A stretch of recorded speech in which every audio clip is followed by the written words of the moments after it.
Mais d'abord, l'édito international sur Europe 1. Bonjour Vincent Hervouet. Hola, ¿qué tal? Oui, justement, on part en Espagne avec vous ce matin. Le Premier ministre Pedro Sánchez a décidé finalement de rester au pouvoir. Oui, il a réussi à sidérer 2 fois les Espagnols. Mercredi dernier, en tweetant qu'il suspendait toutes ses activités, une grève sans préavis.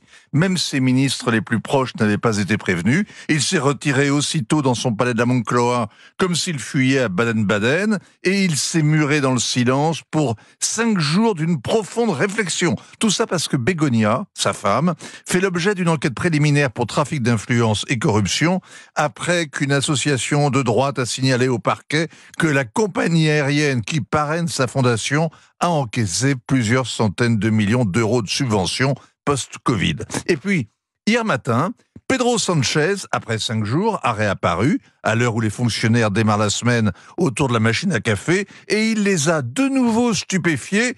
Tout bien réfléchi, il renonce à renoncer. J'ai décidé de rester, avec plus de force, si possible. Alors, les commentaires sont sans indulgence. À la corrida, quand le torero fait semblant, il essuie une branca, on le traite de payaso, de clown, et on jette dans l'arène tout ce qu'on a sous la main. Pedro Sánchez a essuyé hier un feu nourri. Son rival de droite avait parlé cruellement d'un homme qui se donne en spectacle comme un adolescent, afin que tout le monde lui court après pour l'implorer de ne pas partir et de ne pas se fâcher. Il enfonce le clou. Sánchez s'est moqué d'une nation de 48 millions d'Espagnols. Le président de la Catalogne, qui est pourtant l'allié du Premier ministre, dénonce le dernier acte d'une comédie, un écran de fumée, une manœuvre électorale. Au sein même du gouvernement, le chef de file de la gauche radicale conseille de mettre un peu moins de mélodrame dans la politique.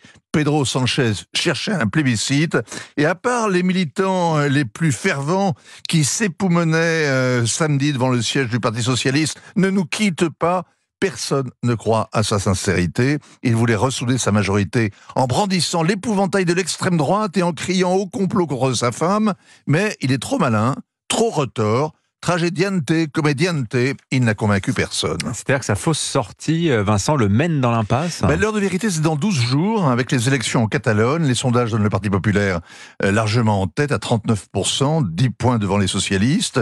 Mais la droite espagnole manque d'alliés à Barcelone. Les nationalistes catalans ont beau être conservateurs, ils ont dealé avec Pedro Sánchez l'amnistie pour les organisateurs de la déclaration d'indépendance en 2017.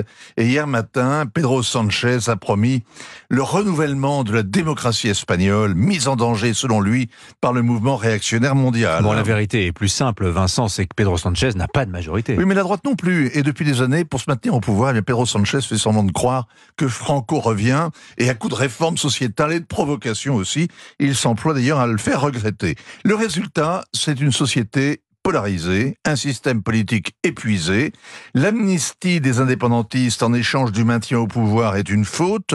L'appel aux militants pour empêcher tout début d'enquête judiciaire sur sa femme en est une autre. À ses ordres, 2500 élus socialistes ont dénoncé ce week-end l'instrumentalisation de la justice. Des centaines de journalistes ont aussi pétitionné contre le putschisme de l'ultra-droite judiciaire et médiatique. On n'est jamais déçu par les confrères. C'est en réalité l'état de droit auquel il s'attaque. L'affaire Sánchez montre les ravages du narcissisme chez les dirigeants politiques et du populisme dans les États-nations européens à bout de souffle. Signature Europe 1, Vincent Hervouet. Merci beaucoup Vincent.